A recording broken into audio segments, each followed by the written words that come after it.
All right.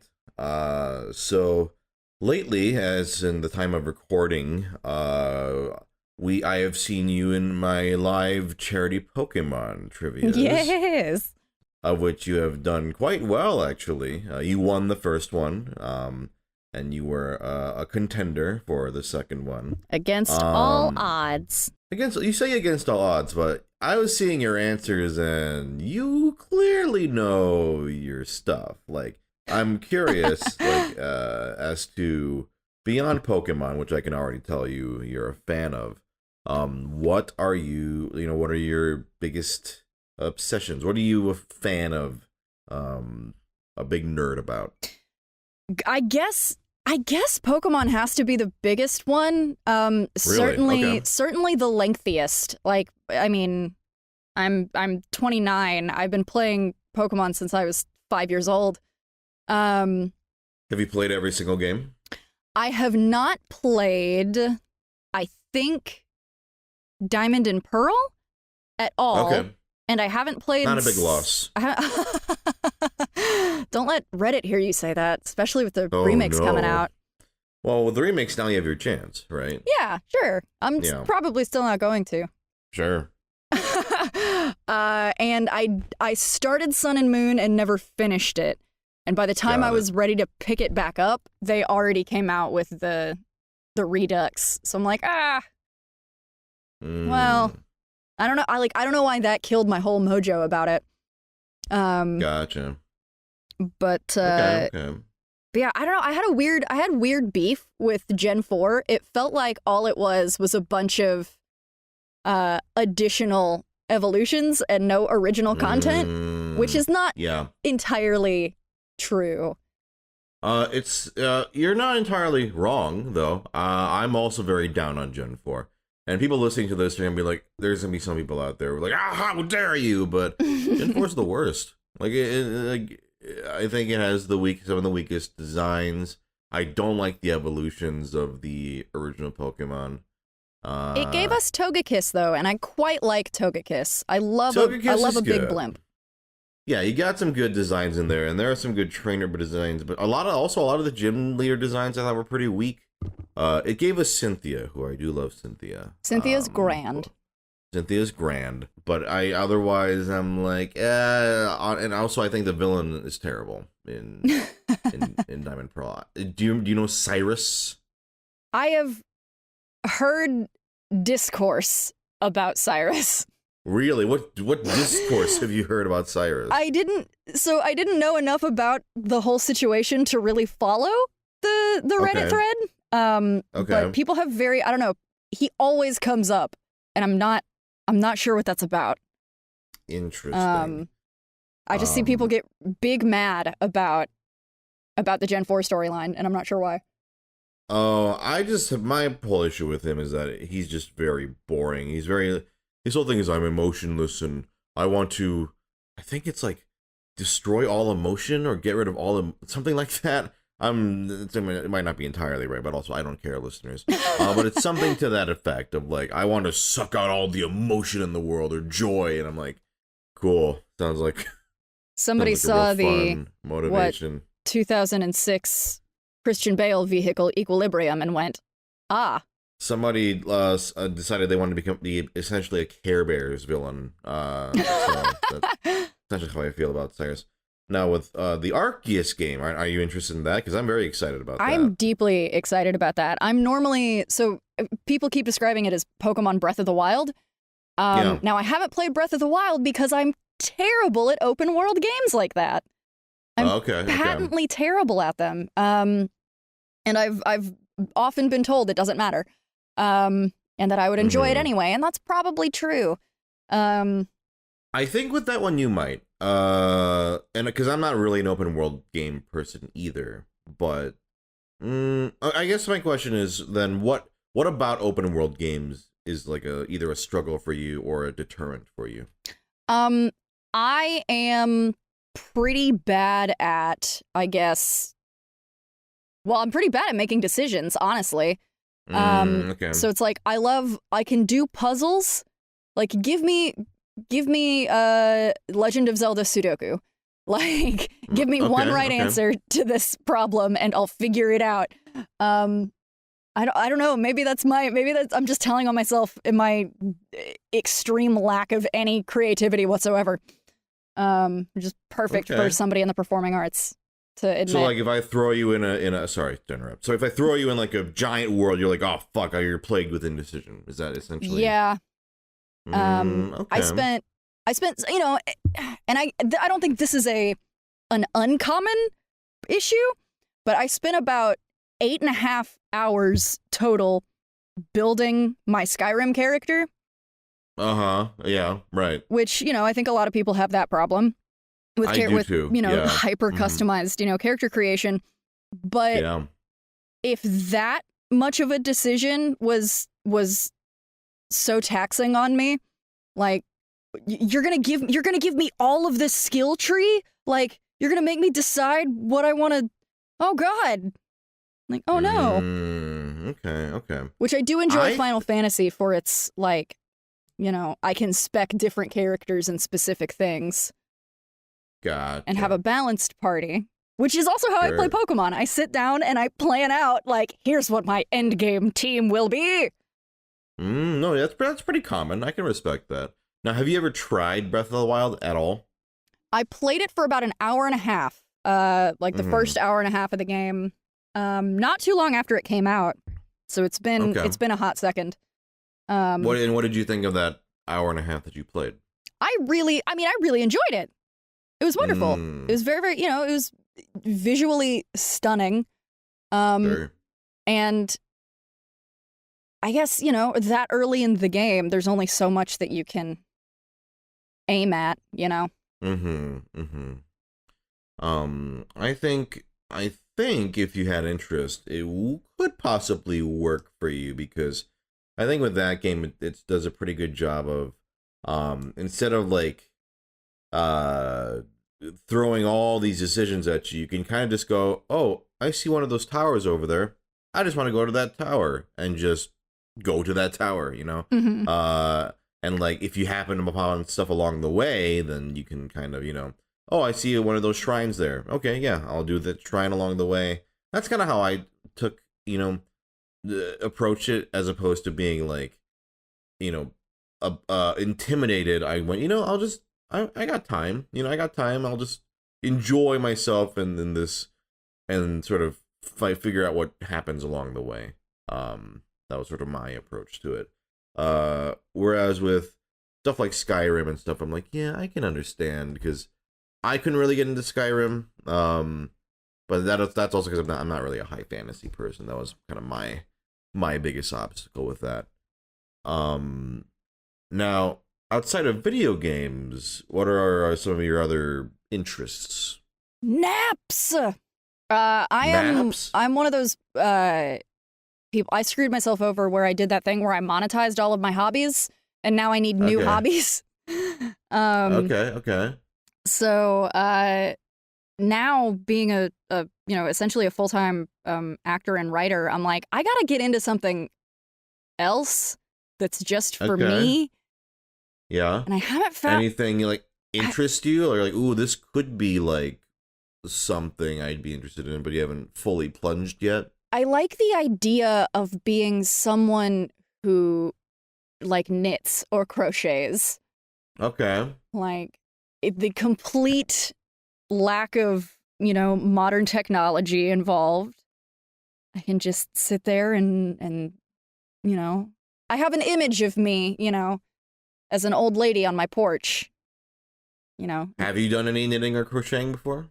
Literally never. Literally Not never. Once. Got it. But you're like, the idea of it sounds good. Okay. Yeah. And I get it, because, you know, you also get a thing at the end, right? You're like, oh, I made this. Yeah. I understand. I can wear this now. I totally get that, because I'm like, yeah, that'd be fun to do. Actually, not necessarily with knitting, but with like other throwing things where it's like, oh, like, I'm so lazy, because it's like cooking, right? Do you cook at all? Because I don't cook, but I'm like, it might be nice to learn how to cook. Then I don't. I'm so lazy. I don't know. I bake a lot more than I cook. Okay. Well, that requires like a lot of patience and skill. What are some of your specialties in the baking realm? Really early on in my life, I got very good at making Madeleine cookies for, I guess, obvious reasons. Was that intentional? It was. You're like, I started. You're like, I'm gonna be that person. Well, okay, so when you take your like foreign language class in like middle school, high school, and they make you pick like a Spanish name or a French name for that class, I didn't have to change it. Because also at the time, I did not go by Maddie. I could not stand people calling me Maddie until I was like already an adult. So strictly Madeline. Strictly Madeline. And like my family still calls me that. And now it's weird when other people call me Madeline. I'm like, I'm not related to you. Why are you? What prompted the switch to Maddie? I had a teacher my senior year of high school. He was my high school history teacher, who was the coolest dude on the planet. He called me Maddie whether I wanted him to or not. And originally I was too afraid of him to correct him. Yeah. He's very intimidating, like very intense individual, like ex-Marine. But he wound up being one of like my favorite people of all time, and certainly one of the best teachers I ever had. So when I got my my summer internship at a high school, they're like, do you ever go by Maddie? And I was like, well, I guess I miss Dr. Igo enough, so sure, yeah. Let's do it. And just from then on out, I never had a problem with it.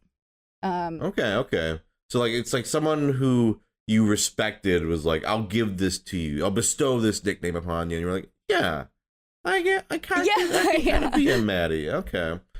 Was it used like before you were kind of like no, I'm Madeline. Like, fuck you. Like, oh yeah, that's exactly how it was. I see. My parents have stories about like me as like a 5-6-year-old kid, like correcting my doctors. Who would try to, which is, and that's a weird thing that I think people always do. Like my acting coach for a long time, his name is Gregory. And he, and I asked him once, I was like, do you prefer Gregory or Greg? And he goes, I prefer Gregory. And that's what I introduce myself with. But it doesn't matter to people what I introduce myself with. They're going to call me, like whatever and at some point I had to learn to pick my battles. I, as someone with my name, I can understand that feeling, because it's like I almost always correct if someone goes, because the most common thing people will do with me is they'll go for the sung, right?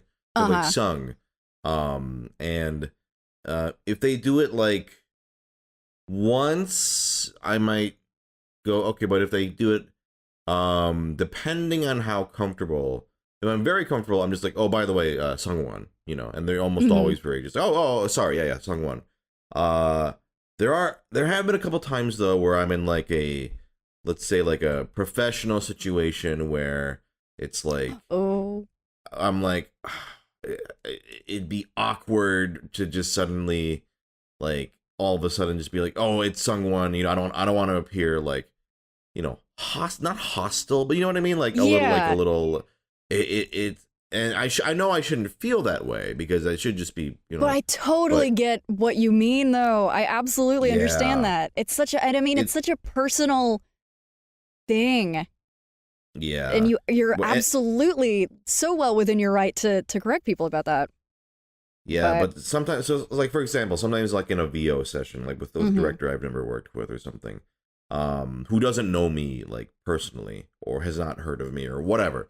And so it's like, okay, in my mind, I'm like, I mean, I'm only gonna be here for like the next 2 hours. Like, do I need to like even bother? Right? Like, yeah, that sort of thing. And even saying it out loud now, I'm like, no, I should just say something. And maybe I will the next time it happens. But there will be rare times where I'm like, fuck, who cares? But there, and this didn't always used to be the case. Like I used to be a lot less, how you say, not bold, but a lot less adamant about it. There was one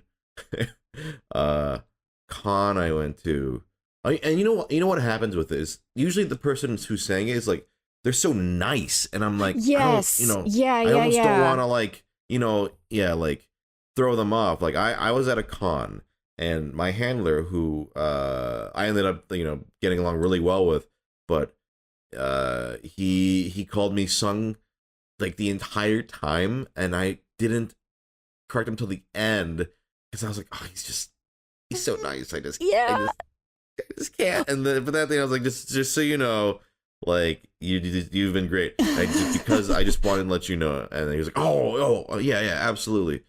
And I'm like, should have just said something. But before I forget, you mentioned names and classes and I just wanted to throw out there that my name in French class was Vincent. Ooh, Vincent. Très chic. And I chose it because of Final Fantasy VII. I knew it. Yeah. So I mean, they gave us a list of names, and I was like, I'm gonna be motherfucking Vincent. But with you lucked out. You never had to change your. No, I didn't. People just pronounced it with 2 syllables instead of 3.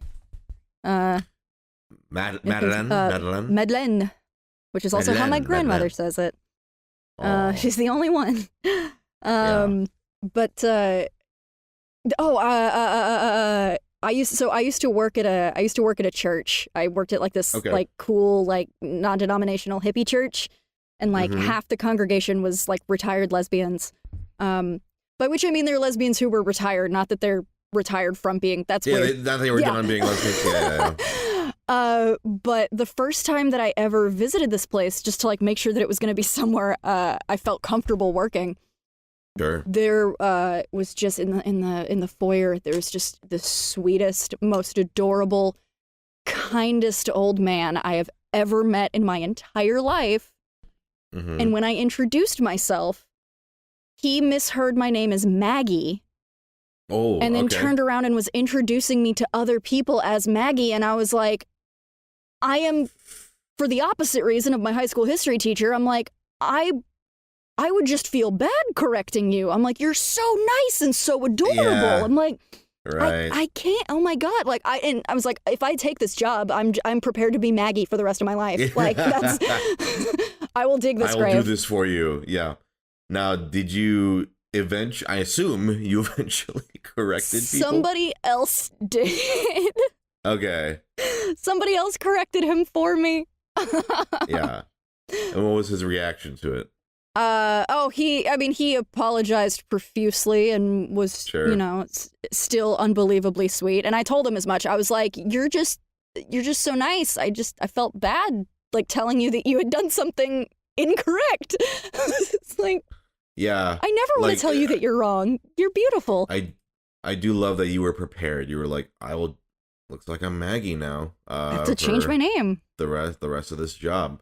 Now, what were your duties at that job? I was officially their quote unquote admin assistant, but really there were only 3 employees for the entirety of my time there. It was my minister, me, and our finance manager, who only worked about 4 hours a week. I see. So it was just a lot of it was housekeeping and ordering supplies and making PowerPoints. Gotcha. And you mentioned like you wanted to check that it was something you were comfortable with. Is it because you're like not religious yourself, or just were like, I want to avoid like one of those bad churches, or? But I mean both. Living in Texas. Yeah. Sure. Yeah. But I can imagine. My family was totally secular. And I think I've only like before that job, I'd only been to a church service twice, and it was like after sleepovers with my friends when I was little. And I was a very shy kid. I was painfully shy, and going into this new place with all these people I didn't know and being singled out as the new person, and they were trying to do it in a very brotherly, welcoming thing. But I was like, please do not perceive me. It's like, did they ever make you do the thing where it's like, oh, we got a new visitor at the church, stand up for everybody? Did you ever do that? If they did that, I have blocked it out forever. Okay. That, or have you been to a Catholic service? No, I haven't. Oh, well. I understand there are, like, rules in Catholicism. It's like, so whenever I, go to my wife's family's, like, one of their services or whatever, it's just, like, I always describe it as, like, a party, but you're not allowed to do half the things there. Like, you're not allowed to do the, oh god, people are gonna get mad. It's fine, I don't care. I have made tweets about this in the past, and I did get some people riled up. But I described it as I'm not allowed to do the crisscross applesauce, whatever that. Not allowed to do that, or go get the drink the Christ blood and all that stuff. There's all these. That's when you start taking your own wine. Yeah, exactly. They probably frown upon that too. Probably. But yeah, it's very much like let's see who the non-Catholics are, because they get to just sit there while everyone else does the thing. It's very interesting. And I won't go into further detail just because I've made my tweets that I still think were funny, but there was an incident, I think, a couple of years ago where I made some tweets, and then a very, very super ultra conservative, like, I would say vaguely far right, like, website was like, look at this. Oh no. And so I unleashed an army of just absolutely wonderful folks on my. I bet that was a fun couple of weeks. Oh, it was just an absolute ball. But anyway, and for listeners who are religious, I have absolutely no issues with religion. My father is actually a pastor. And so really? I'm no stranger. Oh yeah, and I'm no stranger to, to religion and all that. So, I never wanted my comments to be like, fuck religion. Like now there's, I think with a lot of things, there are great people who are religious, and there are not so great people who are religious, but it doesn't have anything to do with like religion itself. And some of them go to the same buildings every week.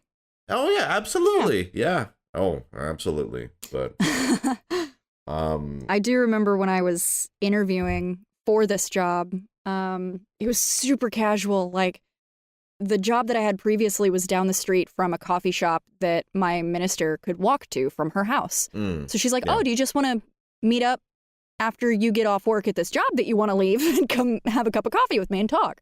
It's like, yeah, absolutely, I do. And she opened with this very okay, so we're a very loving, inclusive, LGBTQ friendly, and she was saying it like, is this okay? And you can tell that people had weeded themselves out for this job just with that in the past. Yeah.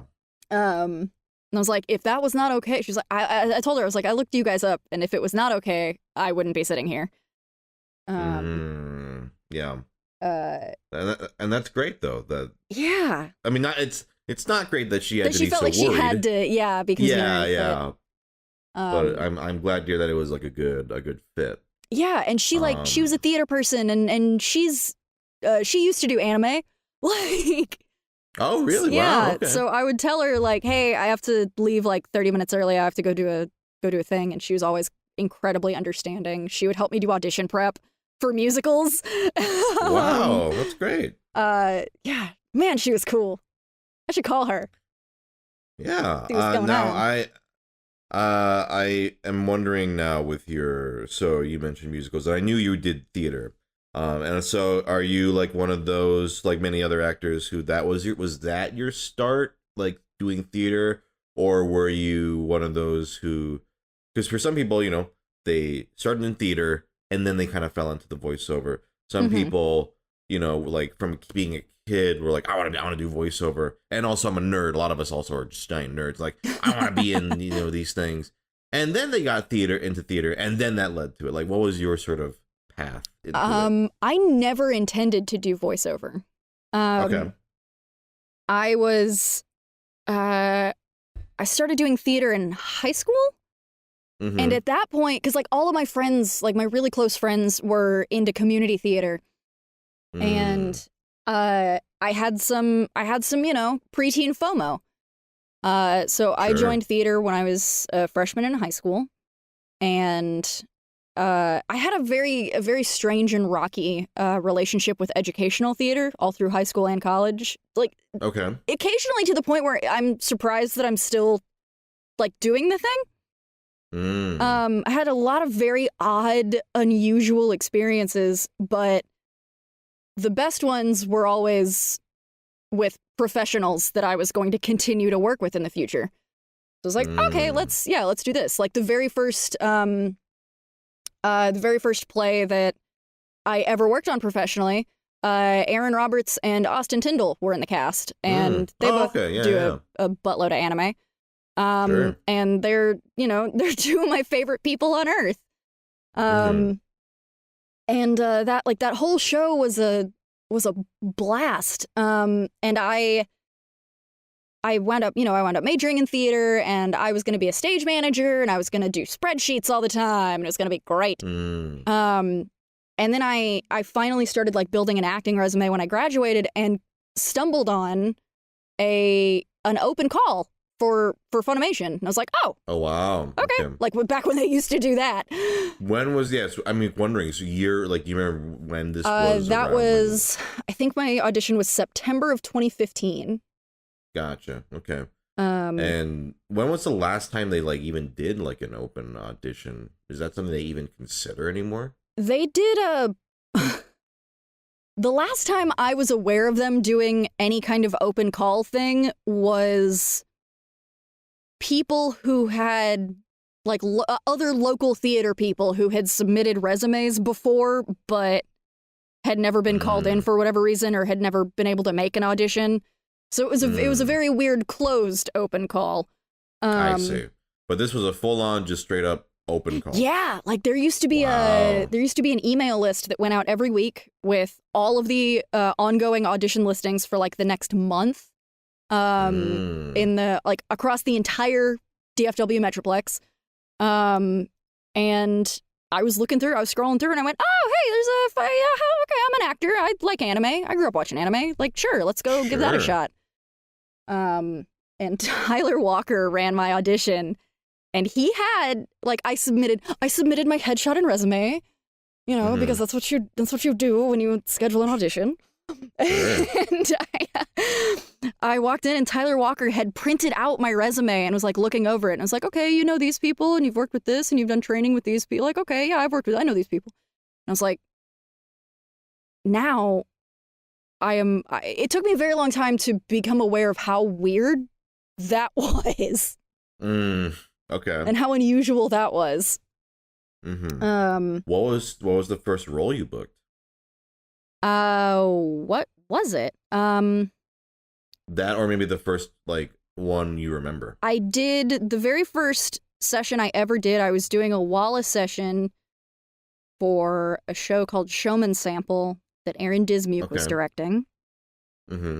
And about 6-8 months after my audition, Tyler brought me in as a little supporting character in a show called 3 Leaves, 3 Colors, and showed me the ropes, and taught me how to read anime scripts and everything. Sure. And kind of held my hand through all of that. And I recently went back to watch one of those episodes, and I was like, oh, I was so new. I was so green. Yeah. And not too long after that, I auditioned and booked 2 anime leads almost in a row, like within the first year of my initial audition, which is also apparently stupid and obscene. And what were those roles? One was Akari Mamiya in the Aria the Scarlet Ammo spin-off, and one was Eruchi Tanda in Hyoka. Ah, Hyoka. Hyoka. It's a very underrated show. It's gorgeous. It's the only anime I've ever gotten my mom to watch all the way through. Wow. And did she enjoy it? She loved it. She did, it's really sweet. She would, look at the TV and then look over at me and then look at the TV and then look over at me. And she was just like, she would stare at me when Chitanda was on screen and be like, I don't get how that came out of my kid. I think I met Dallas Reed for the first time after that show had wrapped. He played Satoshi. And we had talked on Twitter. And we're like, oh, we're going to be in the building at the same time. Like, we should meet in person because you're really cool. Yeah. And he came over to say, hey. And I went, yeah, hey, what's up, man? It's nice to meet you. And he goes, you don't sound like I thought you would. Like, I'm sorry. That Patrick Stewart gift of acting. Acting. Acting. Yeah, I mean, for those of you who haven't listened, who haven't watched Hyoka, it's a wonderful, just slice of life mystery show, but the mysteries are all like not high stake, which I love. They're just super mundane. Yeah, super mundane mysteries of somebody day-to-day locked life. a door. Yeah, right. Somebody lost a thing, and just the main character getting so excited about these little mysteries, while the main male lead is like, I don't care about any of this, but everything's he does. Boring. Yeah, because he has a crush on her.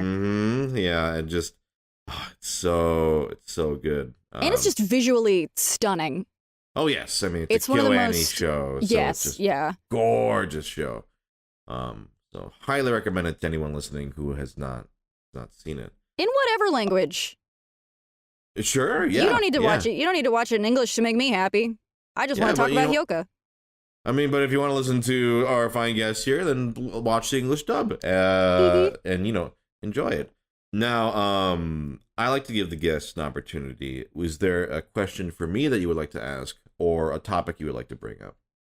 Ooh. And if not, don't worry about it. But if you got anything, throw it at me. Oh my gosh! All I can think of right now is like, what are your top 3 breads? I didn't prepare. I should have prepared. Yeah, no. If you think of something else, go for it. But I'll start with that. Top 3 bread. I like a good sourdough. Okay. I can get into a good rye bread as well. And third bread.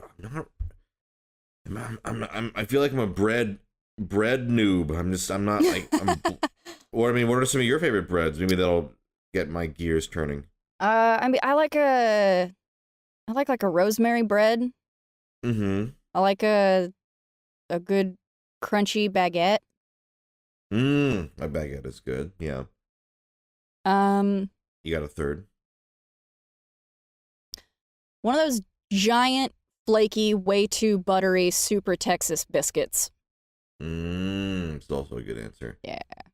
I think for my third, oh man, I'm like tempted. I'm gonna have a list of bread, list of breads. Because while I do love talking about food, and I can talk about food for hours, I'm not one of those people who's like a bread expert. I just find myself more focused on what's within the bread, although I do appreciate a good bread, of course. I mean, a baguette is a great answer. And if you leave them out too long, you can hit something with it.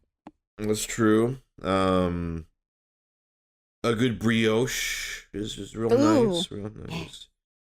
I think I'll go with the brioche as my third. That's a good pick. Yeah, I do like a good brioche.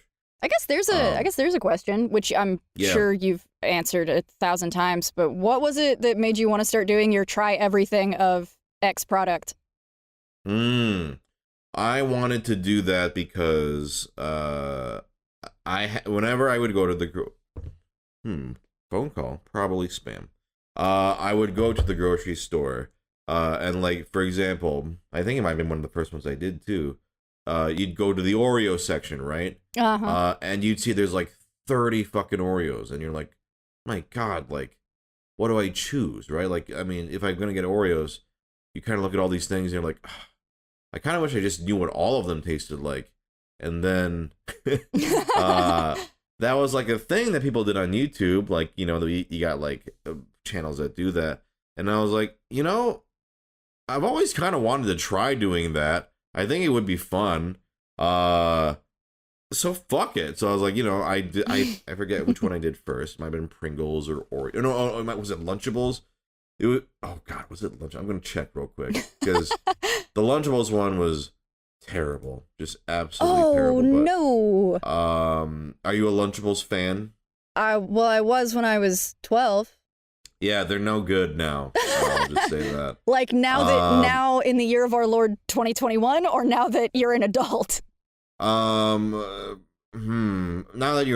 I'm an adult, most likely, I'm sure as a kid I would still like them, but okay, yeah, it looks like it was Lunchables first, for the first big one, and that was just me being like, you know, I haven't had a Lunchable in, you know, obviously like a very, very long time.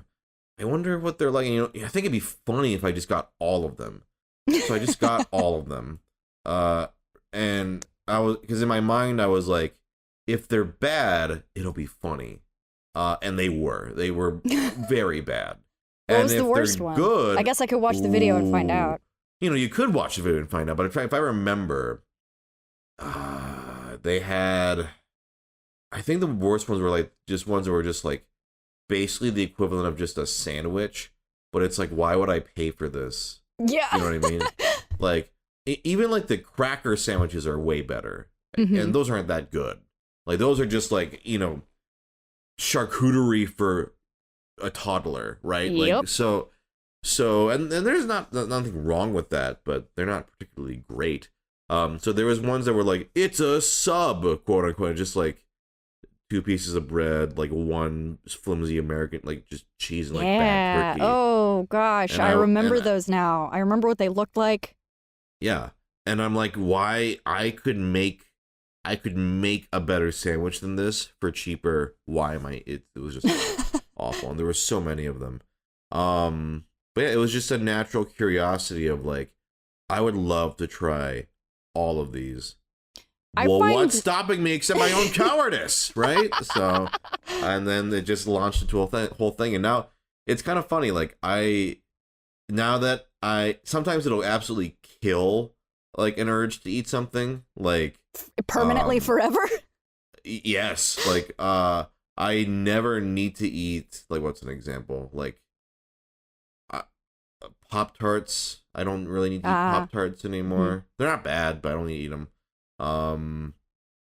Whereas with other stuff, like I will always love chips, like potato chips, no matter what. So those are very joyful for me. Oh God, I did like one where I ate every Subway sandwich. That was real rough. Oh God, what? Yeah, not in a row, not in one sitting, but it was still. I was like, that sounds like a bad time. It was just a staggered couple weeks of misery. Just like lunch again. I look at those videos as almost like half me, just, you know, I do genuinely love food and talking about food and voicing my opinions on food, and then half performance art, just like people are tuning in to watch me suffer. In some of them, like, and I do suffer, and it's for the craft. But yeah, like any true artist. That's like exactly. Hurt for your art. Is there a food, like for me it's potato chips, that's my vice. That's my, I can eat this forever. What do you have a food that for you is like, this is my cereal? Ooh, interesting. So I was gonna say my I want to try everything food is always cereal. What is your go-to cereal, your favorite? Cinnamon Toast Crunch. That is very solid. There's been a lot of my meals over the last year and some change. Nice. I don't eat cereal anymore because, one, if I buy cereal, it's gone in a day. Like, it's just, like, you eat one bowl of, or at least for me, I eat one bowl of cereal. I'm like, cool, I got milk left. Cool, let's have another bowl. And you know what? Why not a third? A third bowl to top it off for dessert. Had days like that. Yeah, exactly. So I'm like, it's a giant box of candy that I'm gonna eat because I think I think it's nutritious for some reason when it's not. It's fortified. It's fortified, sure. But on top of that, there's also like, although I think I've since fixed this problem, but I had my lactose problems, so that would come to bite me in the ass, maybe kind of literally in a sense, and so. But then I discovered A2 milk, which now I'm like, okay, I think I can eat cereal now. I don't know if you know what A2 milk is. I don't. I was gonna say I'm pretty big into oat milk for a lot of cereal. Not all cereal, but. I see. A2 milk is essentially so there's lactate, right? Which but that still doesn't fully work for me. And then a friend of mine was like, "Have you tried A2 milk?" And I was like, "What the fuck is that?" And they were like, "Okay, so essentially in milk, for some people, instead of the lactose being the problem, it's I think A1 vitamins or something, like something in the milk, like A1 something, is actually the reason why." And I was like, okay, interesting. And then I heard like a radio ad saying the same thing. I was like, is this fate? So I was like, okay, fine, I'll try it. And it absolutely interesting. I've never heard that before. Yeah, it's in most grocery stores, I think, just A2 milk. And so I thought I was lactose intolerant, but it was interesting because it was like, but I can eat like cheese and I'm fine. I don't have any issues with cheese. Ice cream still fucks me up no matter what. But cheese on it wasn't all lactose. And then I tried A2. I can drink a whole glass of A2 milk and be absolutely fine, which was not a luxury I had even with like lactate. Without getting too gross, with real milk it'd be a problem. With lactate it would be not an ideal experience still in the bathroom. Not a problem, but not like just a discomfort. I would love a firmer experience in the bathroom, I'll say. It would still not exactly work. And I was like, okay, I guess I'm just fucked on milk. But now A2 milk, it's great. It's interesting. Yeah. Because I can still handle regular old milk at this point, but I have noticed that as I approach 30, cheese approaches poison. Oh, interesting. I was gonna say, like, your ability for drinking milk.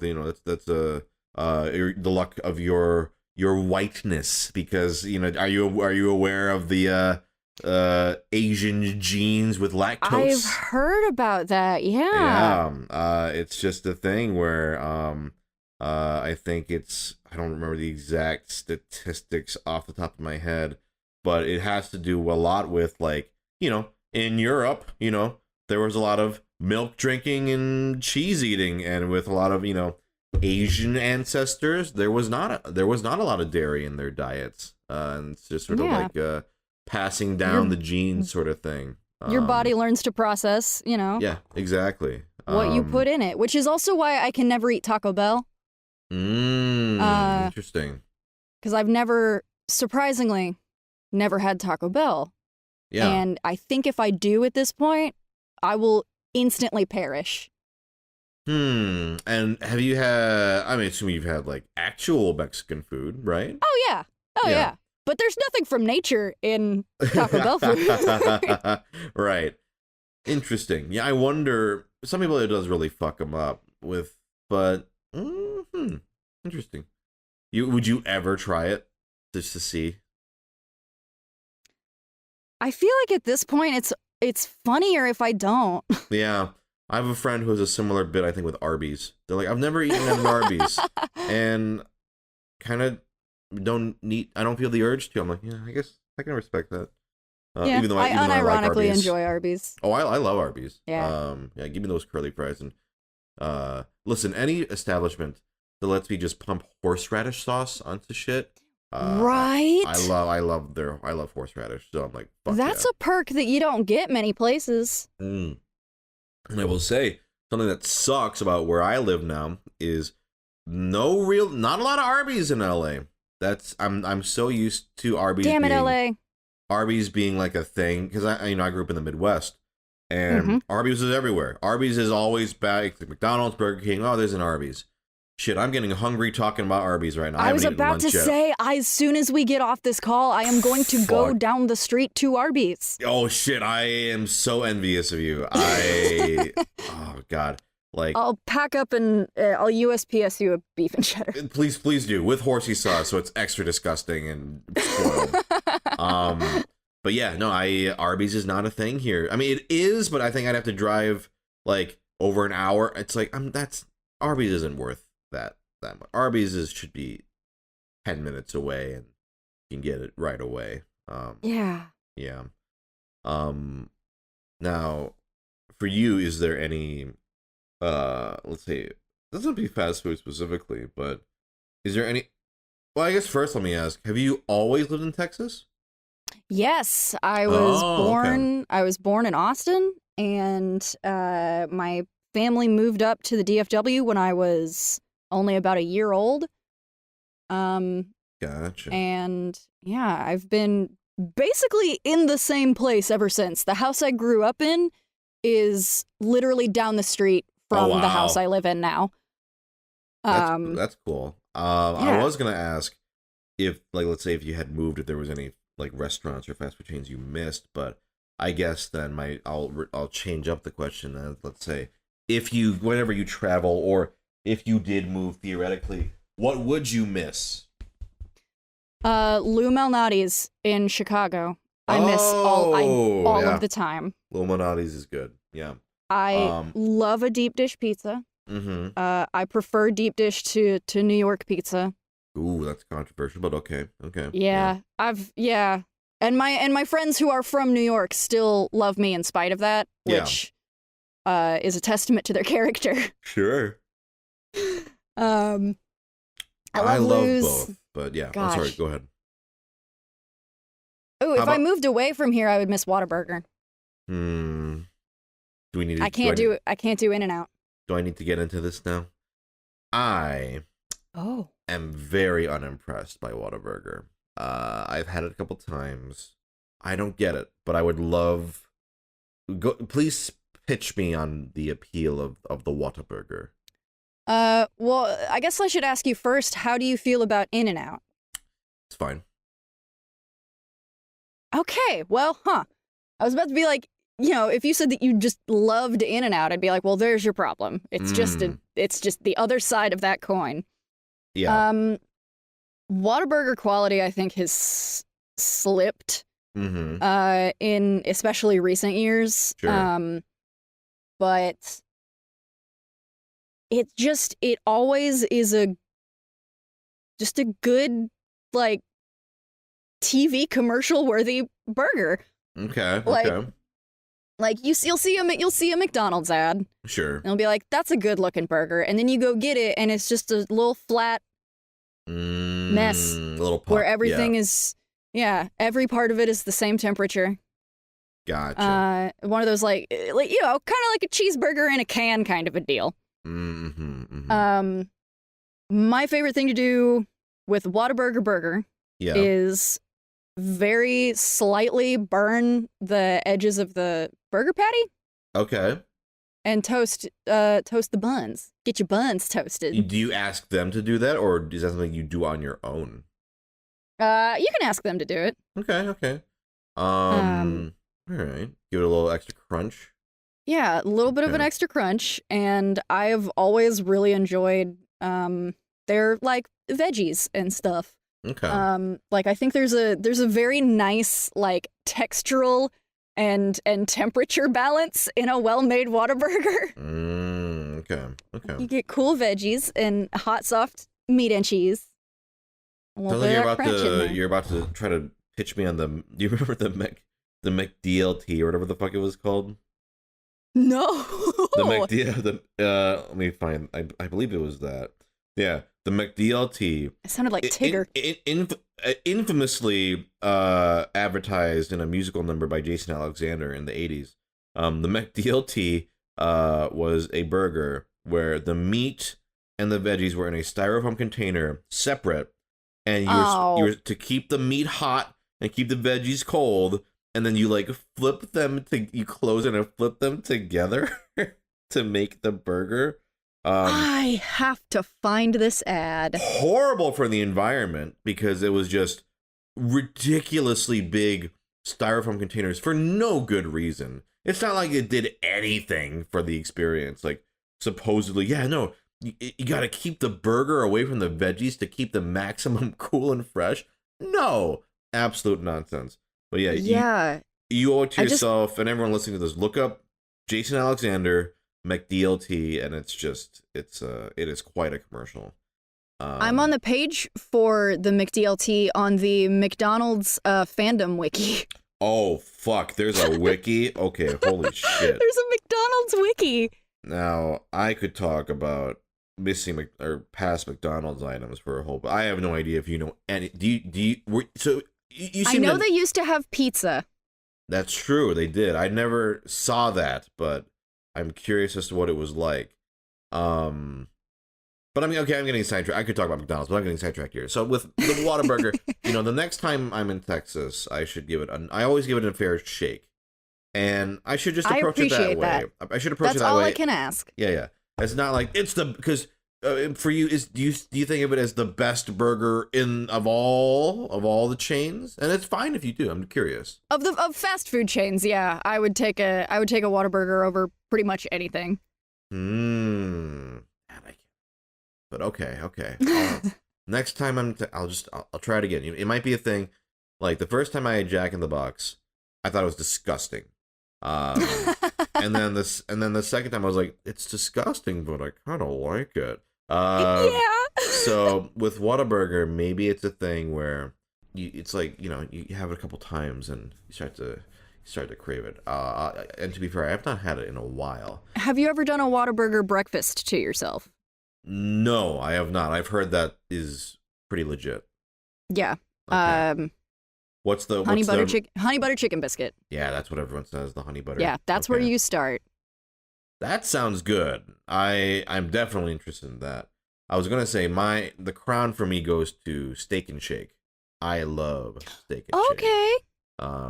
Do you have Steak and Shake at all? Or have you ever had it? Yeah, we do. Yeah. We used to go to Steak and Shake like after rehearsals in college. There's one like right down the street. I love those crispy patties, crispy smash patties. Another underrated chain I think is Culver's. Do you know Culver's? I know of them, but I've never been to one. Culver's, you got smash patties. They are butter burgers. They put a little melted pat of butter in the burger. Lord. For the extra depth, and you can get fried cheese curds on the side, and you can get instead of milkshakes, they're just like custard shakes. Oh my god! So is Culver's like fast food or fast casual like a Steak and Shake? It is fast food. It's just okay. Order off the menu. It's a Midwest thing. There were a bunch in like Michigan. It's pretty great. I do like it a lot. Ooh. So if you ever find yourself near one, I'd say it's worth checking out. Absolutely. Yeah. No, you've sold me already. Yeah. Now, one last thing. So, God, we keep talking about food. So my mind is still on food. Actually, I'll give you one. Instead of talking about food, did you think of anything else you wanted to ask or bring up as a last topic?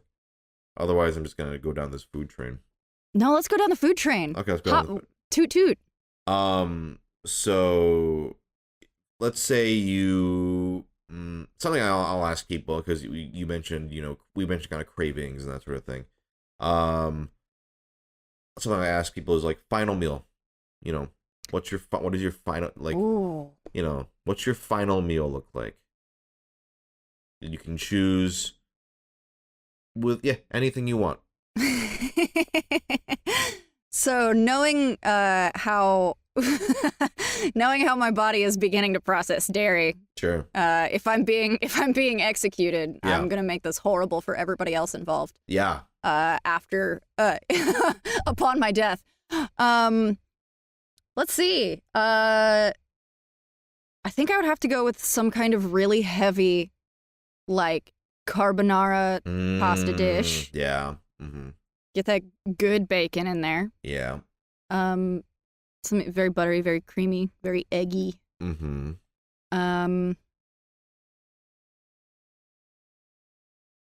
Gosh, I mean, we'll see. If I have to pick, man, if I have to build one meal, this sucks because I just want to be like, I want a whole thing of this and like a steak I encourage and like that. a this. It's your last meal. It can be as big as you want. Yeah. Yeah, some kind of big heavy pasta dish, probably Sure. like, or maybe something with like basil in it. That'd be nice. Let's say like if you want 5 things, there can be 5 things in this meal. So your carbonara. What are the All other right, my 4? carbonara. I will have, I'll have a chocolate and banana milkshake. Nice. Give me that. You're really gonna give them a hard time after this, huh? I am. Yeah. I respect it. Let's do some fried chicken. Yeah. And then like a baguette and like a nice like camembert or something.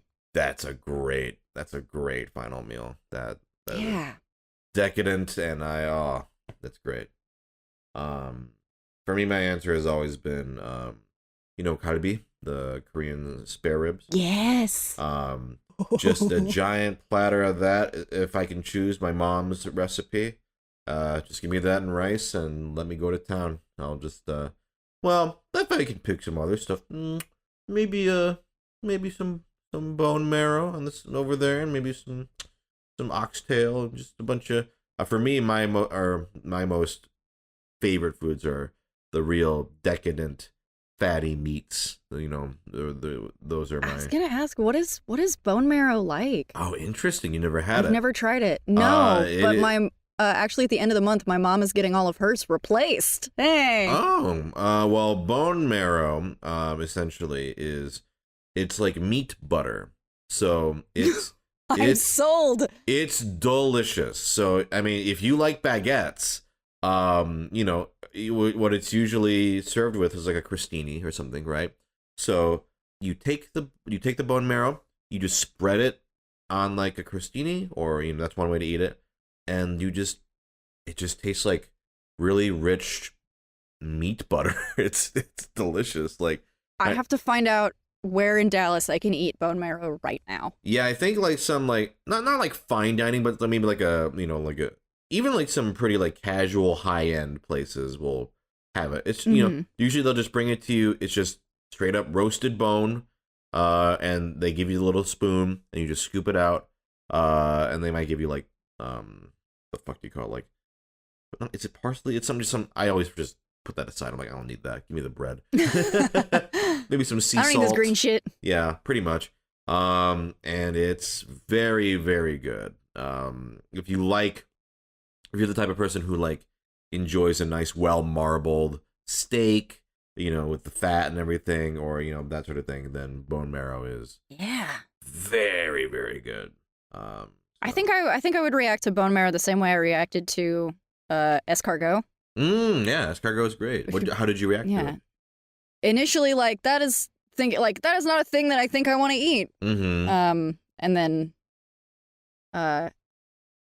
upon having it actually described to me, I was like, oh no, I would eat the hell out of that. Did you ever eat it? Escargot, yeah. Yeah. Did you like it? I love it. Yeah, listen, just taking and cook it in garlic butter or whatever, and yeah. You could dip anything in garlic butter and I would eat it. That's true. Have you ever had sea snails? No, I haven't.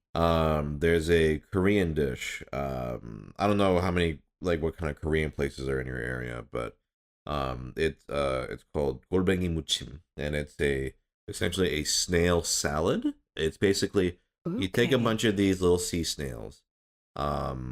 It's mixed up with a bunch of veggies and a really nice, red spicy sauce. And it's served cold, and it's really tasty. I would describe the snails as like, are you a fan of you've had escargot, but it's like the same. It's kind of like people.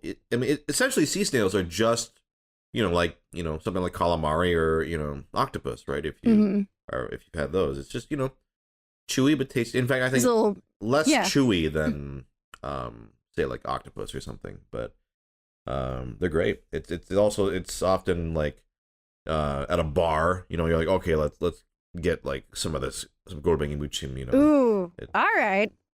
It's good shit.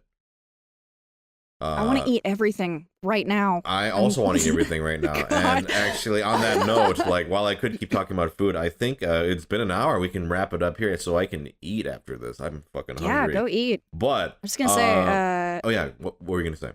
I was going to say, I did try jellyfish for the first time. Oh, yeah? Recently. What do you think?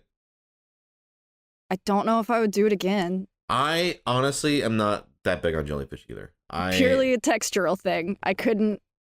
For me, it was just like texture was okay, but flavor wise, I was like, it's okay, It just tasted like salt and sesame. Yeah, I had it in a Chinese. It was more like a sweeter sauce, and I was like, okay, yeah, that's fine. Not something I would go out of my way for, but I'm glad I tried it. That sort of thing. Now, where can people find you? People can find me. I was going to make a joke about my home address. Please don't. You can find me on Twitter at Maddie Morris VA. That is MADDIE MORRIS VA. You can find me on Instagram at Miss Maddie Morris, MISS, and then my name as I have spelled it previously. Sometimes I have a Facebook page, like a fan page, that you can probably find that I don't really update, so maybe don't focus there. Yeah. Ooh, depending on, I guess, when this goes up, I'll be in Tulsa, Oklahoma, the weekend of October 14th. Oh, this will definitely not be up. So, if you went, thank you for going. Thank you for going. Yeah. Thanks for everybody that I saw in Tulsa. Yeah. Yeah, I don't know. I don't know what podcast mixing and producing is it's like. not even that. It's that and I guess I can say it here, like I record these way in advance. So I believe it. Because sometimes people will like listen and be like, why are they talking about quarantine? Get out of your house, man. Quarantine's done. And it's like, yeah, that's because this was recorded like 3 months ago. Like, I'm sorry. Like, but anyway. Also, yeah, there's still a pandemic. There's also still a pandemic. That is very true. Yeah. Smart listeners have figured out, they're talking about something that happened like a long time ago. But yeah, anyway, go check out Maddie on those social medias. And this was a delight. Thank you for joining me. Thank you for having me. You're so much fun. I love this. Oh, thank you. And you were so much fun as well. Oh, shits.